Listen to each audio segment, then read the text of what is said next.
What's going on, you all? It's your boy Dom Kemp here, and today we're back with another sports podcast, aka a soccer podcast, aka a football podcast for those of you Europeans who have been getting mad at me for calling it soccer.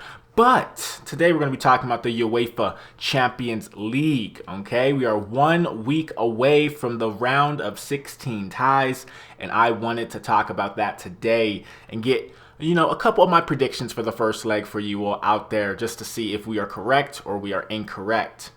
So, the final teams left in the round of 16 for the UEFA Champions League are FC Barcelona, PSG, RB Leipzig, Liverpool, Sevilla FC, Borussia Dortmund, Porto, Juventus, Atletico Madrid, Chelsea, Lazio, and Bayern Munich.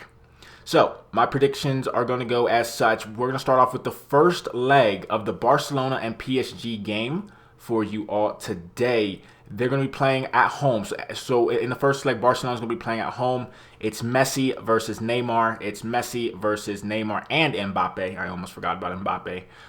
That should be an interesting tie. Now, it is going to be at the Camp Nou, so it is going to be an interesting match. I feel like the thing about Barcelona that's unique is I think they're kind of struggling this season, if I'm being honest. Let me check that real quick to make sure that we got everything correct there about FC Barcelona because of how everything's going, basically. You know what I mean? Yeah, so let me take a look at the league table and everything like that. League table, basically. League table. Yeah, so FC Barcelona is kind of, not struggling as much, but they are in second place right now, 8 points behind Atletico Madrid as of me recording this. And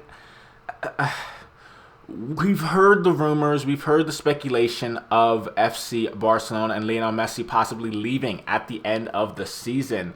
Yeah, one of those weird situations where Messi's not going to be able to do it by himself. You know what I mean? Messi's not going to be able to do it by himself. But then we go to the other side of PSG, who are in third place in the Ligue 1, which is almost unspeakable. The fact that PSG is in third. They're usually at the top of the table blowing everybody out.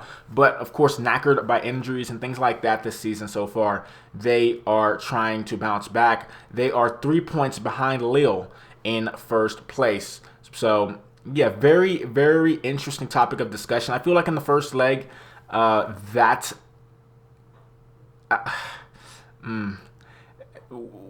I was going to say was PSG, but I think it's going to be Barcelona. Yes, it sounds weird for me to say that, especially because it's going to be at the Camp Nou. So it's going to be at the home field of Barcelona. I feel like FC Barcelona is barely going to get out maybe a 1-0 or 2-0 or 2-1 win. I'm not sure which prediction is going to be right, but it is only the first leg. So it's across 2 legs. They're going to play at the Camp Nou. Then they're going to play at the Parc des Princes after that. So, yeah, in the first leg, I feel like Barcelona is going to win that matchup for sure. Okay? So, we move on to the next matchup. So far, I picked Barcelona to beat PSG in the first leg, even though they're struggling this season, but so is PSG. So, second match is RB Leipzig versus Liverpool. Now, let me take a look at the league table real quick for RB Leipzig to make sure we are on top of these things.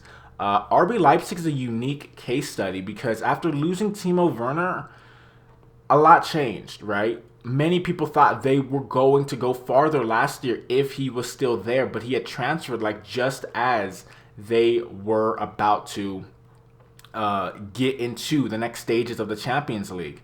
So in the Bundesliga, let me take a look at this. The Bundesliga standings, or should I say table, because that is what we call it. Yeah, so RB Leipzig is 7 points back from Bayern Munich right now in the league table. They are in second place, so that's not bad at all. Having a phenomenal season. Of course, Bayern Munich is just one of those juggernauts in that league where every year they basically win it. And if they don't win it, they're very close to winning it. You know what I mean? They are never out of the title race there. RB Leipzig in second place in the Bundesliga. Actually, where is this match being played? Where is the first leg being played? It looks like it's being played at, let's see. It's played at the Puskas Arena, so in Germany. Very, very interesting. And then we got Liverpool, who have struggled a little bit this season. Usually you expect Liverpool to be top of the table and all that fun stuff. But then you think about it, after losing Virgil van Dijk at the beginning of the season, it seems like they are like trying to get back into form, trying to stay consistent with what they've been bringing to the table the last 3-4 years. You know what I mean? So yeah, right now Liverpool's in 4th place right now in the Premier League table. Leicester, Man United, and Man City above them. Now, granted, it's only been 23 matches played, but you can definitely understand why there may be a little bit of a skepticism for them in the Champions League. So, yes, it may seem like I'm choosing the underdogs a lot, but I think that in the first leg, because it's a home game, I think RB Leipzig is going to pull out a narrow victory. Now, whether that's a 2-0 result or a 3-2, we'll have to see. But yeah, a week from today, they're going to be playing the Champions League matches after so long now. So, yes, my predictions so far are Barcelona winning the first leg and Leipzig winning in their first leg against Liverpool. We keep it moving, though. It does not stop there. We got Sevilla and Borussia Dortmund. It's interesting because every year I usually see Sevilla in the Europa League. And Sevilla's a good side. Don't get me wrong. A great Spanish side. Actually, speaking of a good Spanish side, let me bring this up for you all. The table for the La Liga. Once again, I was not looking at Sevilla in the table. So, yeah, right now in 4th place in the league, which is right behind Real Madrid, Barcelona, and Atletico, which is not bad at all. They, at this moment, if the league were to end today, they would be finishing a Champions League spot. You know what I mean? So, a very interesting side in Sevilla up to this point in the season. Then we take a look at we take a look at the Bundesliga once again, which what I'm just going to do instead of swapping back and forth in between, I'm just going to bring up all the tabs. That way, yeah, that's a way I'm not swapping back and forth. Let me just make sure that we're getting this right. Okay, yeah. Oh, where is Borussia Dortmund? 6th place. Whoa. Now, I think Haaland has been injured, so that's why they are struggling this season. Right behind Bayer, right behind Wolfsburg, right behind Eintracht, right behind Leipzig and Munich. Like, they are out of it right now. Like, that's ridiculous. Okay, now, many of you are probably saying, well, Dom, you're basically doing your predictions off of where they are in the league. But that matters. Like, that actually matters. You know what I mean? But I think, realistically, the La Liga is more competitive than the Bundesliga. Because in the Bundesliga, there are like 3 solid teams every year. Leipzig, Bayern, and, of course, Borussia Dortmund. Now, granted, I haven't seen any of the matches in the Bundesliga this year. But I feel like, with my gut telling me, that I think Sevilla is going to pull this out. If Haaland is still injured, if Haaland's not able to get on the field, if Jadon Sancho and everybody else on the club is not in form, I feel like Sevilla may be able to pull this out. So we shall see if these predictions come back to haunt me in the first leg. But it is only the first leg. It's not across 2 legs. You know what I mean? In the sense of my prediction so far.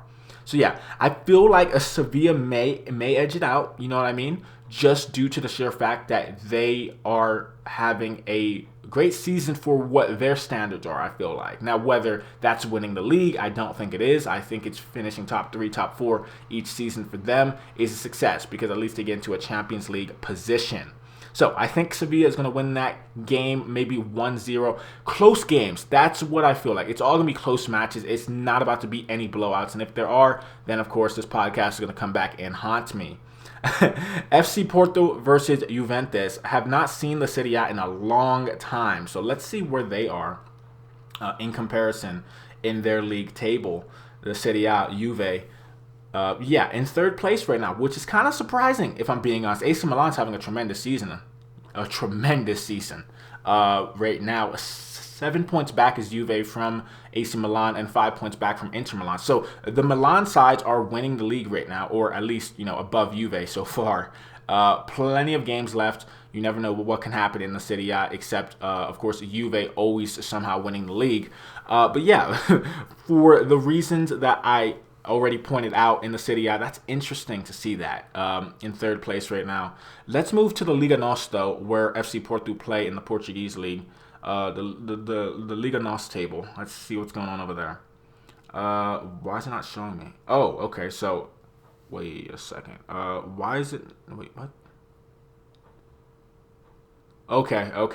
Yeah, so right now FC Porto is in second place in the Portuguese league. Now, if we're being honest, okay, the one league that's always like non-competitive is the Portuguese league. And what do I mean by that, right?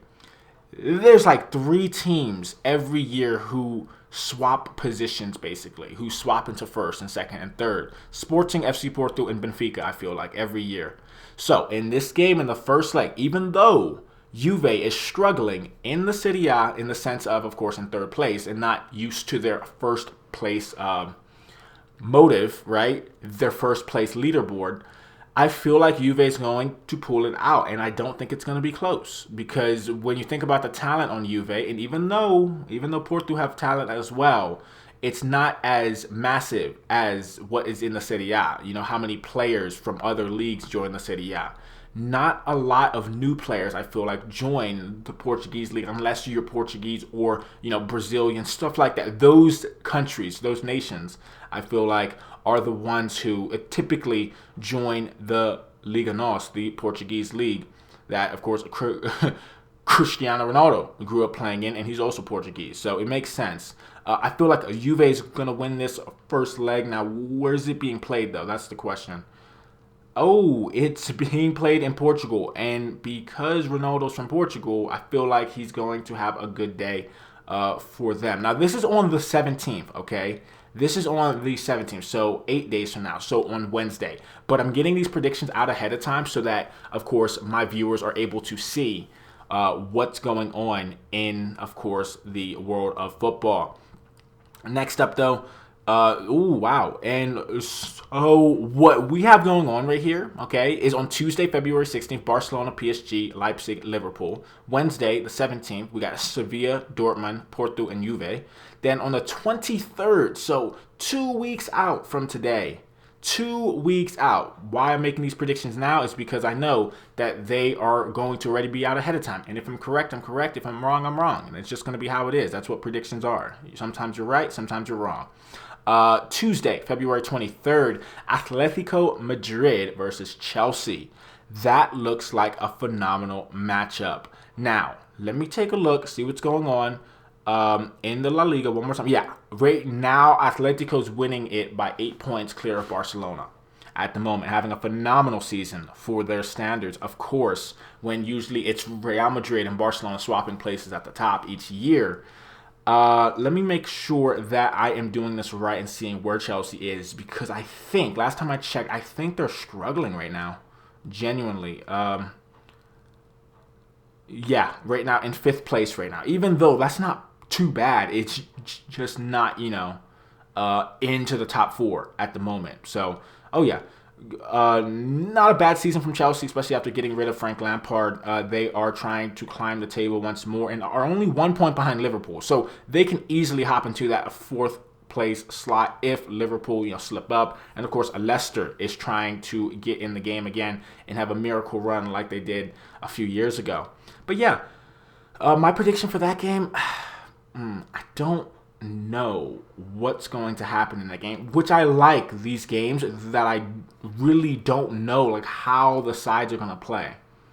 I feel like Atletico is going to pull it out. I honestly feel, especially because they are playing at home. It is only the first leg, so of course that second leg is going to go back to Stamford Bridge, but yeah, they are playing at home, having a good run of form in the La Liga, top of the table so far. I feel like they're going to pull out a 2-0, maybe 2-1 win across the first leg against, of course, Chelsea. And that one, we move on to Lazio and Lazio and Bayern Munich. This looks like a phenomenal game right here for you all. Bayern Munich, I'm already going to say it, Bayern Munich may go back-to-back. Not even going to talk about the table, not even going to talk about anything. No, I feel like Bayern Munich is going to run through Lazio. It's just one of those feelings I have, knowing how Bayern Munich is, and Lazio's in 5th place in the Serie A at the moment, by the way. But yeah, knowing how Bayern Munich is, I will be thoroughly surprised if Bayern Munich don't win this game. If they don't, that is going to be very interesting. But it is, again, across two legs, so anything can happen in football, as we know. And I think there are a few more matches that we have. So wait, 2, 4, 6, 8, 10, 12. Yes, only 2 more matches left, okay? And those 2 matches are as follows: Mönchengladbach and Manchester City, Atalanta and Madrid. I'm already going to say it, okay? Mönchengladbach is going to get beaten by Manchester City. And if they don't, that is going to be a surprise to me. I believe it's going to be a 2-0 win, maybe a 2-1. The same thing I said about, of course, the Atletico-Chelsea game. And then we got, of course, last but not least, we got the last match, Atalanta versus Madrid. Atalanta had a good season last year in, finishing in a Champions League position, as well as, of course, playing to the best of their ability. They're actually struggling in the Serie A this season and 7th place at the moment. And they're going up against the Real Madrid side, who is in 3rd place, I want to say. Yeah, 3rd place right now in La Liga. So I genuinely think that was a fluke last season with Atalanta. Now, yes, I hate to be that guy who's saying that, but Atalanta, although are struggling in the league, and of course, as we know, it's a pandemic season, so anything can happen, anybody can get sick, and all my predictions can go out the window. But that's just something I feel that Real Madrid are trying to reclaim what they once had after Cristiano Ronaldo left. And since he left, it's not really been the same. It's not been the Real Madrid side that a lot of people have feared. Even though Benzema's fantastic, been having phenomenal seasons after CR7 left. Sergio Ramos has been a stalwart at the back. Of course, him racking up the most yellow cards and red cards in Champions League and in football history. I think he has the most, just because of how he plays. He's just He's a violent center back, which a lot of teams like that, though. So, hey, no hard feelings to him or anything like that. I respect him, and if he comes to Manchester United, I mean, hey, welcome, baby. Welcome to the Reds. You know what I mean? Hopefully he does. But yeah, that's a side note. But yeah, those are my predictions. I feel like for the Champions League, Manchester City and Real Madrid are going to go through from the first leg to the second leg and get that victory, I feel like. But yeah, let me know your opinions down below. If you all enjoyed this, please, of course, like and subscribe on YouTube, and of course follow on, of course, Anchor, the podcasting platform that we do have going on right now alongside this. And I'll be talking to you all later. Thank you for listening, you all, and have a good one.